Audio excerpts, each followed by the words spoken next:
உதாரணத்துக்கு வந்து ஒரு ராசி போட்டிருக்கிறேன், இது வந்து மேச லக்னமாக போட்டிருக்கிறேன், சரிங்களா?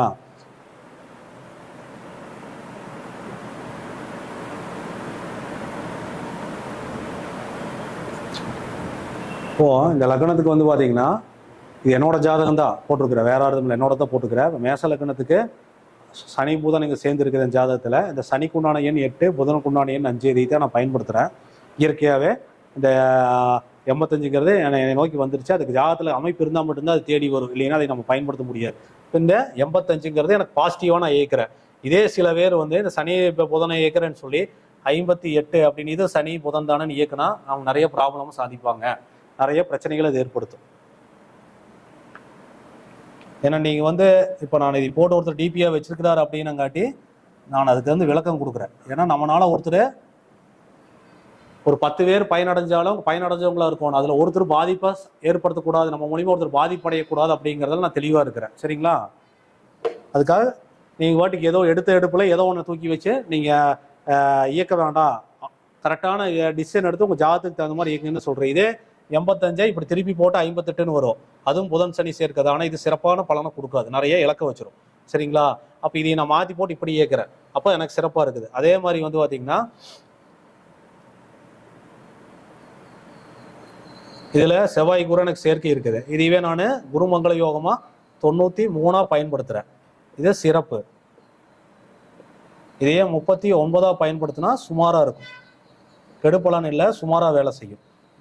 ஒரு நம்பரை வந்து நீங்கள் இப்படி பயன்படுத்துகின்ற பொழுது ஒரு கிரக சேர்க்கை முன்னாடி இருக்கா பின்னாடி இருக்கா, இதுக்கு பின்னாடி அந்த கிரகம் இருக்காங்கிறத இது வலியுறுத்துது. அப்போ குரு செவ்வாய் குருமங்கள யோகத்தை இது வந்து 93 பயன்படுத்துகின்ற பொழுது மிக சிறப்பாக வேலை செய்யும். அதே 39 இப்படி திருப்பி போட்டால் 39 வரும். அது இந்த அளவுக்கு இது வேலை செய்யாது, ஓரளவுக்கு சுமாரான அமைப்பு தான், போராடி ஜெயிக்கிற அமைப்பு தான் கொடுக்கும். அதே இந்த 85ங்கிறது சிறப்பான அமைப்பை கொடுக்கும். அதையே திருப்பி போட்டு 58 நீங்கள் பயன்படுத்தினா எனக்கு 5-8 வருது அப்படின்னு இப்படி பயன்படுத்தினீங்க அப்படின்னா சிறப்பு இல்லாமல் நிறைய பிரச்சனைகளை ஏற்படுத்தி விட்டுரும். அதுக்காகத்தான் நான் உங்களுக்கு தெளிவாக சொல்கிறேன்.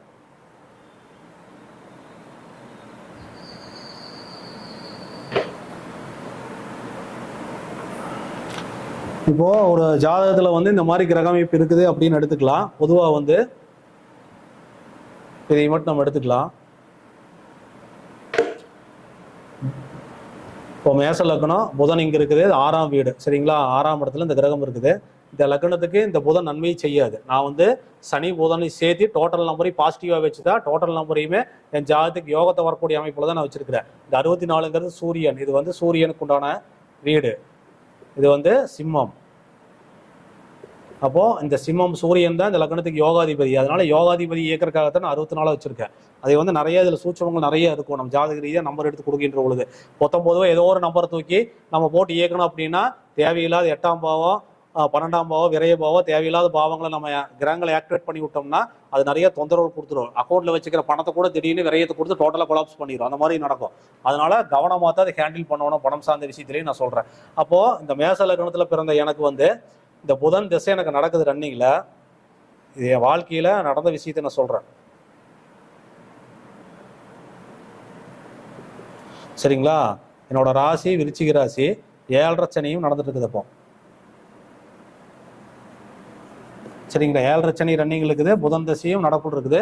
நான் பார்க்காத ஜோசிகாரே கிடையாது, எல்லா ஜோசிகாட்டையும் போய் பார்த்தாச்சு. அவங்க என்ன சொல்றாங்க, உனக்கு மேச லக்னத்துக்கு 6ஆம் அதிபதி திசை கடனாளியாக்கி ராம ஆயிடுச்சு, இது 7.5 சனி நடக்கிறனால எல்லாம் ஸ்தம்பிச்சு போயிடும், எல்லாமே ஹெவி லாஸ் ஆயிரும், அதில் திசை முடிஞ்சா தான் நல்லா இருக்கு அப்படிங்கிறாங்க. இந்த புதன் திசை 17 வருஷம் நடக்கும். எவ்வளவு? 17 வருடம். அப்போ நான் கேட்கக்கூடிய கேள்வி என்ன அப்படின்னா, இந்த 17 வருஷம் நான் கஷ்டப்பட்டு ஆகணுமா?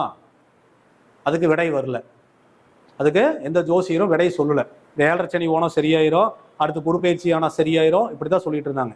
நான் இதே இந்த புதன் திசையில் பிரச்சனைகளை சந்தித்தேன். நான் கம்பெனி ஓனராக இருந்தேன், நிறைய லாஸ் ஆனேன், நிறைய நான் கடனாளி ஆகிட்டேன். கம்பெனி ஓனராக இருந்தவன் நான், எனக்கு கீழே ஒரு 40 பேர் வேலை செஞ்சுட்டு இருந்தாங்க. அப்படி இருந்து எல்லாத்தையும் இழந்து கடனாளி ஆகிட்டேன். அந்த கடனை எல்லாம் இந்த எண்கணித மூலியமாக எண்கணித ரீதியாக என்னோட ஜாதகத்தை இயக்கித்தான் நான் அந்த கடனையில அடைச்சு ஜெயிச்சு நிற்க முன்னாடி நின்று பேசிட்டு இருக்கிறேன். இதே புதன் திசையில் இப்போ எனக்கு கேது திசை வந்துருச்சு. நான் இந்த ஃபீல்டுக்குள்ளே வந்து கிட்டத்தட்ட 8 ஆண்டுகளுக்கு மேலே ஆகி போச்சு, சரிங்களா?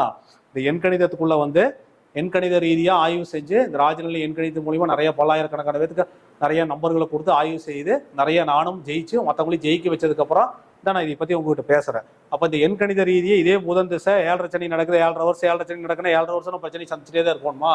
நான் கேட்கக்கூடிய கேள்வி எல்லாரும் கேட்கறது தானே.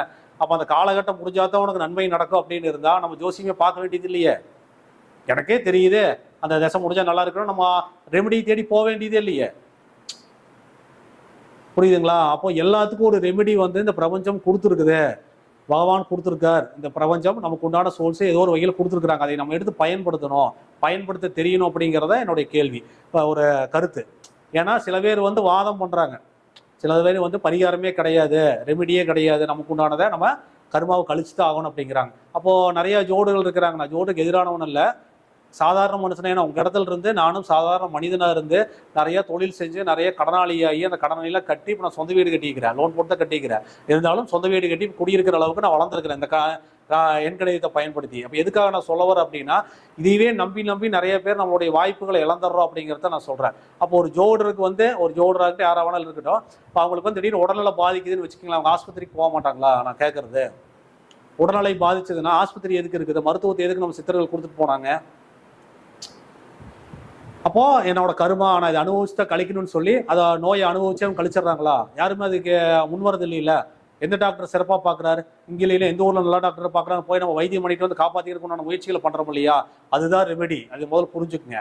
ஒவ்வொரு உலகத்துலையுமே நான் ஆண்டவன் நமக்கு ஒரு நல்லதை கொடுத்துருக்காரு, கெட்டதை கொடுத்தாலும் அதை சமாளிக்கக்கூடிய ஆற்றல நல்லதா சில விஷயங்களை கொடுத்துருக்கிறார். நம்ம தான் தேடி போய் எடுக்கணும். இந்த பிரபஞ்சம் வந்து ஒரு மைனஸை கொடுத்தாலும் ப்ளஸ் ஆக்கிறதுக்குண்டான வழிகளை கொடுத்து கொண்டு தான் இருக்கிறது, நம்ம அதையே கரெக்டாக எடுக்கிறது இல்லை.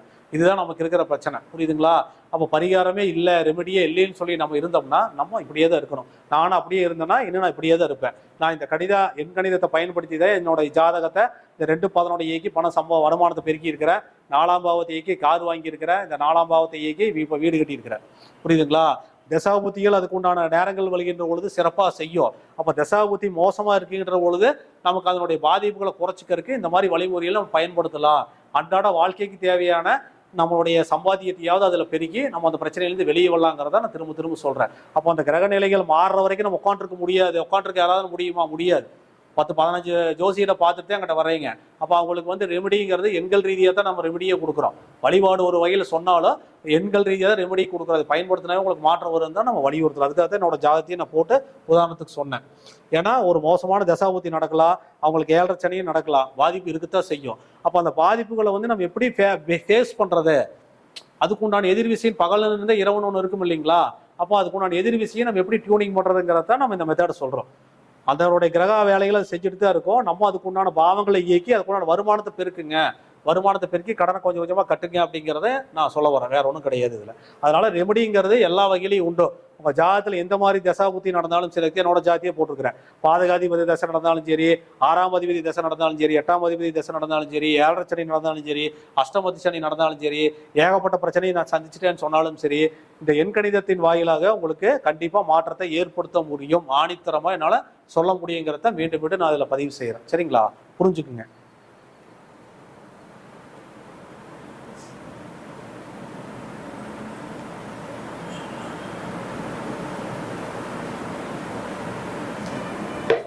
சரிங்க, கொஞ்சம் டீ பிரேக் எடுத்துட்டு லைவுக்கு போயிடலாம்.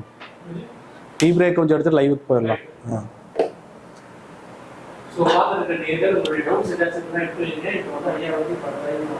அடுத்து லைவ் பேசலாம். லைவ்ல வந்து உங்களுடைய கேள்விகளுக்கெல்லாம் நான் பதில் கொடுக்குறேங்க. மொபைல் நம்பரு, எங்களுடைய ஏடிஎம் பின் நம்பரு, வாகன எண்கள், இது எது சார்ந்த எண்கள் சார்ந்த விஷயமா இருந்தாலும் நீங்கள் எங்கிட்ட கேட்கலாம். நம்ம ஜோதிடமும் பார்க்குறோம், எண்கணித ரீதியாக ரெமடியும் கொடுக்குறோம், அதுவோ வாஸ்துவும் பார்த்து பிளான் போட்டு கொடுக்குறோம். எல்லாமே தான் பண்ணிட்டு இருக்கிறோம். முழுக்க எண்களையே பேசிட்டு இருக்கிறனால இவர் வெறும் எண்கணிதம் மட்டும்தான் பார்ப்பார் அப்படின்னு நீங்கள் நினைக்க வேண்டாம். அதுக்கு தான் மேலே எழுதி போட்டேன். ஜோதிடம், எண்கணிதம், வாஸ்து மூணுமே சேர்த்து தான் பண்ணி கொடுக்குறோம். இப்போ ஜோதிடத்தை வச்சு தான் உங்களுடைய ஹாரோஸ்கோப் ஜாதகத்தை வச்சு தான் அந்த எண்களையே நம்ம சூஸ் பண்ணுறோம். அது முதல்ல நீங்கள் புரிஞ்சுங்க. அதுக்காக தான் ஜாதகத்தை போட்டு விளக்கம் கொடுத்தது.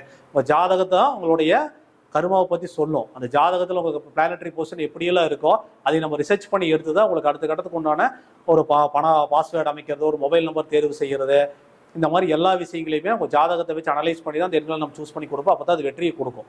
அதை தான் நம்ம திரும்ப சொல்கிறோம். சரிங்களா? நீங்கள் கால் பண்ண வேண்டிய நம்பர் அதே தாங்க. நீங்கள் இந்த கண்டென்ட் லைன் வந்து கேள்வி வந்து இன்னும் கொஞ்சம் நேரம் ஆரம்பிச்சிடும். 10 நிமிஷத்தில் ஆரம்பிச்சிடும். நீங்கள் தொடர்ந்து மட்டும் கேளுங்க.